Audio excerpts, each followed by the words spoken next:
Well, good morning, folks. Good morning. I am up and ready to show you more on this little scene I'm working on.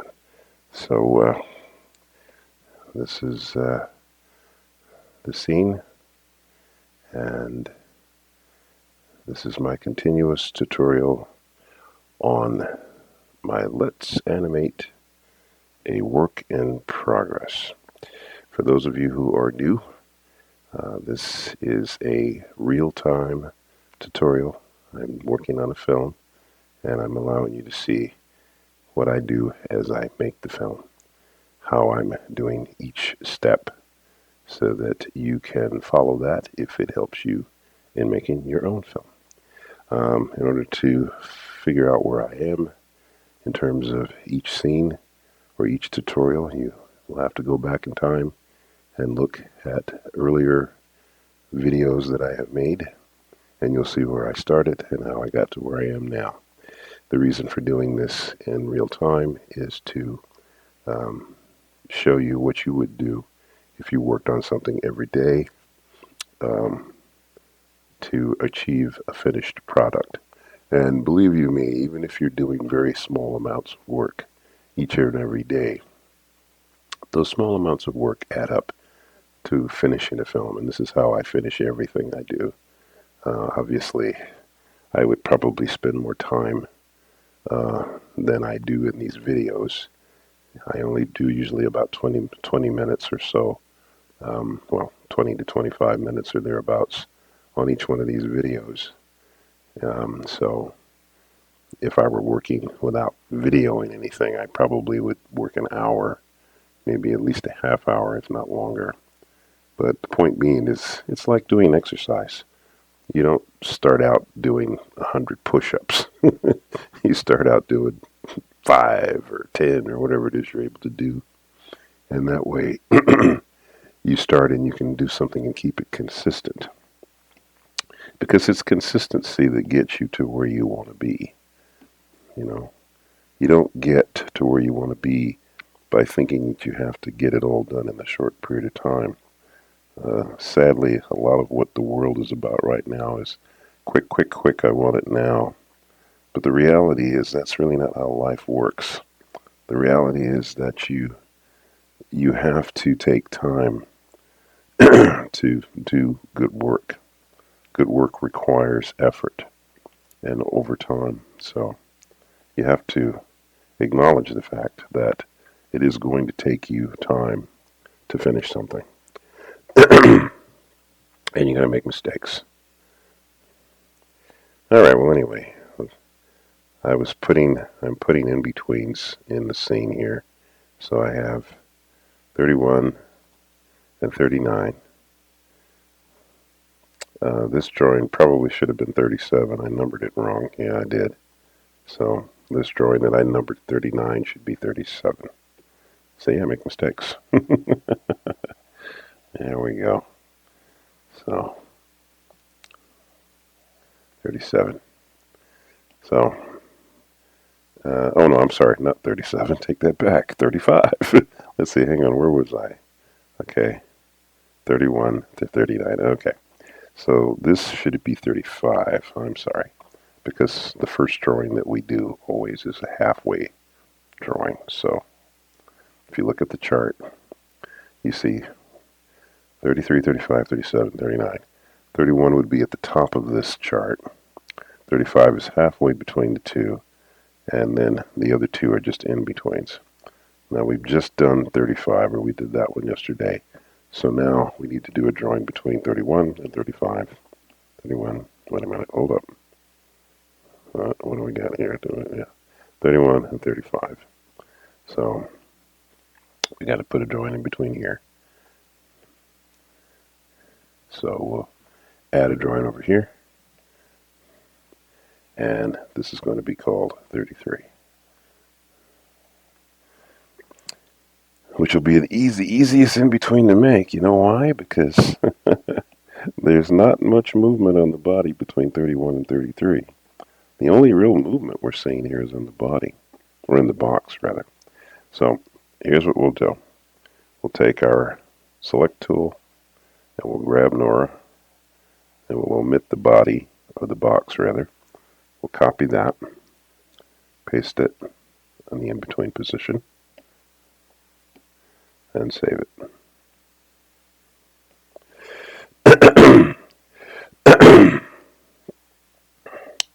Then we'll make the in-between. So like right now, so that's 35. Let's finish off her hair here. 29, 31, 35. Okay, so 31, 31, 35. Oops. Now what's going on here? Why do I have 33 there? 31, 35. I'm so freaking confused. Okay. So 33 should be between here. Okay. I put 33 in the wrong place. Alright, so, well, that's easy to fix. 33 should be in between these two drawings. It should be between this drawing and this drawing. So what we'll do is use this little icon here at the top right to flip that drawing into its proper position. So now we have 31, 33, 35. Alright. We'll go in here and it will erase where the box is. And come down here, we'll just brush, come down here and use the line tool to draw the box. Yeah.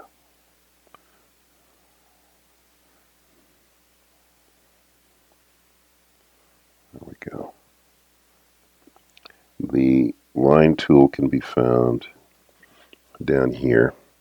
I'll highlight it. Down here. So where I'm highlighting here, if I click on this here, it brings up a set of tools like you would see on if you were using Photoshop or most programs where you can do line tool stuff. The very top one is that's just a regular drawing tool, but I have it on the line tool for the box. And you have to be in the brush mode to do that. Alright, so we're going to go back to just the regular drawing tool here. So boom, let's just check that. And we'll roll the drawings here. So, yeah, that looks good.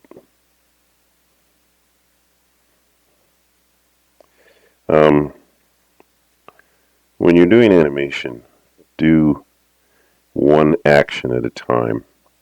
This is a lesson that even to this day I'm still having to remind myself of, because when I was learning animation at Disney, I was always amazed at how animators were able to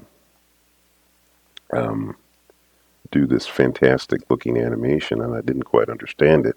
I knew what they were doing physically, but I didn't realize that doing one thing at a time was important. And so sometimes I'd have a character doing an action, but then I'd have another action happening at the same time. And what would happen is it would look clunky or weird. And I'm realizing, even now, that Milk Hall, the great Milk Hall, the reason why a lot of his animation is just so beautiful and why we analyze him so much and why we mimic him as best we can is because he did that. He did one thing at a time. He'd have a character doing something. It looked like he was blending things together, which he kind of was, but he was setting up action so that each part of his action could be clearly seen, you know. And that's the mark of a great animation draftsman, to be able to single out the action so that they read. I realize now, in my older age, the reasoning why they used to say that it would take 10 years for you to become an animator. Most of us all, of course, resented that idea because when you're young, you want to do things quicker. You don't want it to take such a long time. But the reality is that a lot of what you learn in life, not just in animation, but in life, takes time because it's the experience and the making the mistakes and falling on your face and doing it wrong and finding out what did I do wrong and then correcting it. That's really what makes you a better person at anything. You're not going to hit the ground running necessarily and be great. You have some people who do have certain skill sets where they kind of come out and they're just great, or they seem like they are. Um, so, and that's great, you know. But most of us have to learn over time, and we have to perfect what we do and work at it and work at it and work at it to get good at what we do. We're competent, you know. I always felt that I was a competent animator, but you know, I always knew I could be better and improve, and I still feel the same way even to this day. So, all right, we're going to put a drawing between 35 and 39. That's going to be 37, so we'll add a frame in here. And so then this will now be, that's 35. This will be 37. And then that's 39. Okay. So we'll take the last drawing. And we'll copy everything except the box. Copy. And paste. And save. I'm saving a lot because I don't want to lose anything. Uh, Rough Animator does not have, to my knowledge, a autosave. So you need to save your work as much as possible continuously. Because if you have a crash, which does happen, it happened to me recently a couple of times, then if you're crashing, a lot of times it won't allow you to save in the midst. You can't save when the crash happens, which sucks, but that's the way it goes. And you could end up losing everything that you just did. It'll keep everything that was saved prior. So in other words, you're not going to lose your entire project. You'll only lose the stuff that you haven't saved. So just a word of advice. That's a word of advice. I'm using Rough Animator, and Rough Animator is, in my opinion, a terrific tool, and it's very user-friendly, but it does not have autosave. So you might want to save your stuff. All right, so let's see.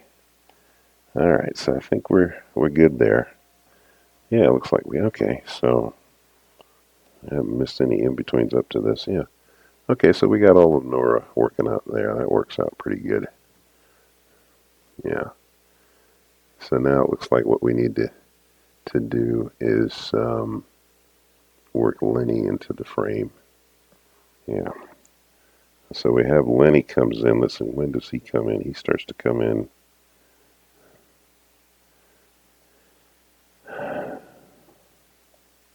So his first frame is here. And then he gets in to here. All right. So, tell you what, let's do here. Let's move this chart because I want to have this is going to be Nora, so I'll move this chart over here. Well, let's see, wait a minute. That's one of the nice things about, oops. It's one of the nice things about working digitally is that you can just move things around like that. You couldn't do that if you were working on paper. So that's Nora. And let's see. So this is the first frame for Lenny. So I'm going to move this chart also because it's, yeah. So I'm going to move this over here.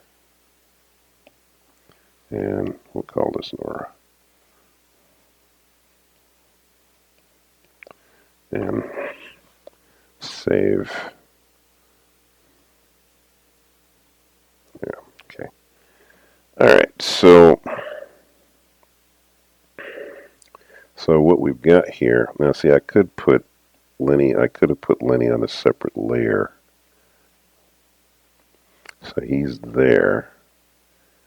And then we don't see him again until here, which is the last frame. So, all right, so we need to have Lenny come in. So we'll say this is Lenny here. Indicate him.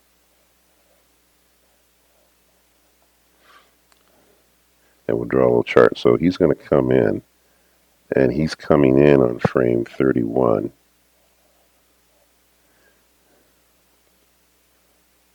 But we want to kind of slow him in. So let's bring him in. This will be 33, 35. That'll be the breakdown. And 37 to get him to here. 37. So, yeah. So, okay, so we're calling, let's see. Oh, wait a minute. No, that's wrong. You know why that's wrong?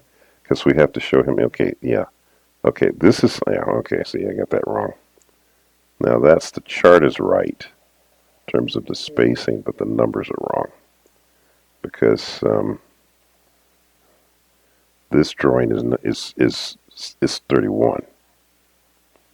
So I'll number backwards. So this will be 29, 27, and then, you know, because this chart has to match. So, okay, so it's the same chart. So, okay, that's good. So in other words, the timing for bringing Lenny in is the same timing for bringing Nora in.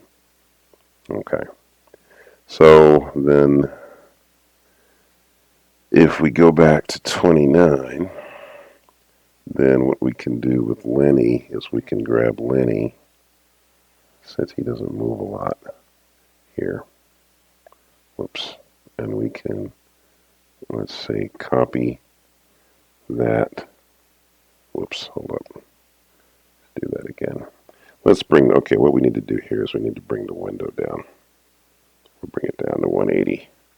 And we'll move the window a little bit so we get the edge of the frame. Okay. So now we'll grab Lenny here. Then we'll copy him. We'll go back to what would be frame 29. And we'll paste him. So now, based on that chart, 29 for Lenny would be about halfway in, like that. Let's save that. Okay, then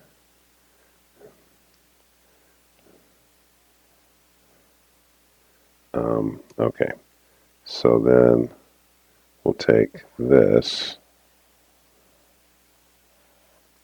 29, we'll copy that, go back one frame to 25, or 27, I'm sorry, paste it, and move him out like so, and save that. Alright, so now the idea is that he's coming in at that point. So let's play it. Yeah, he starts to come in. Yeah. That's not bad. That's pretty good. How are we doing time-wise? Keep going. Alright, so he's coming in. 25, 27, 29, 31. Alright, so now, let's see. I think I've only got 2 keys here for Lenny. I think it's this one. Let's see, I don't think he appears again until the last frame. Yeah, that one there. So now that frame is going to be the same. Yeah, so this is frame. Okay, so we'll say this is Lenny chart for him.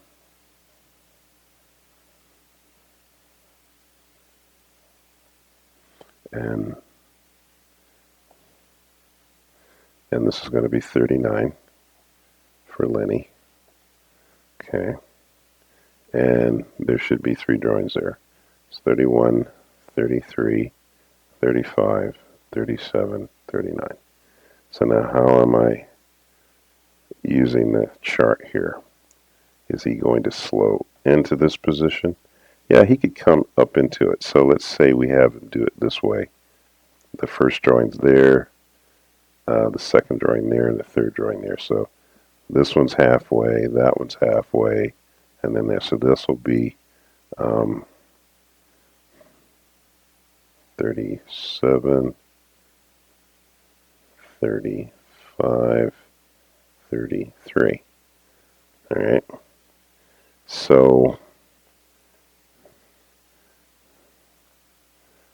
okay. So the in between, or the breakdown is going to be 33. Let's save this. Just make sure we don't lose it. All right. So we'll have to go to the last drawing so that we can grab it and copy it. All right. Oops. So we'll copy that. Then we want to go to 33, which I think this is 33, and paste it here. Then we're going to move it. Tricky business. We're trying to move it. Okay, well, yeah. Let's see. Save that. All right. Yeah. Let's see. Let's roll the drawing. See here. Put that back there. Save it. Okay. So.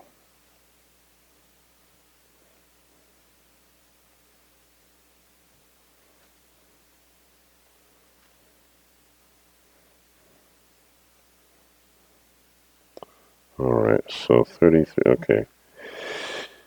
Okay. So.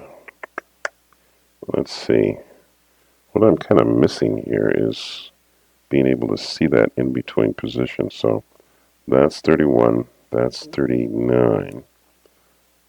We picked, let's see, 33 was the, okay, so,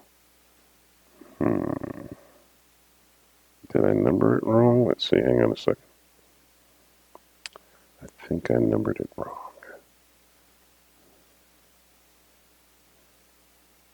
Let's see, if we're, okay, if we're trying to slow, okay, so he's coming in. I was trying to slow into that.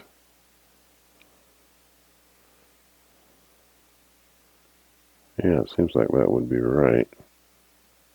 But I think the position of the drawing that I've got is not correct. Let's see, that's 33. And then that's where we're going to end up. So 33. Oh, okay, that would be, oh, I see what's going to have to happen. Okay. So, all right, so then that would be 30, yeah, that would be 35. So, all right, so let's see if I can do, okay, so then I need to grab this, because it's the full drawing here. Copy. Then I want to go there, I think. Yeah. Paste, I think. So, and then I think I need to move this back to here, I think. Something kind of wonky about this. Save that. Okay. Yeah. Well, this is looking right. Yeah.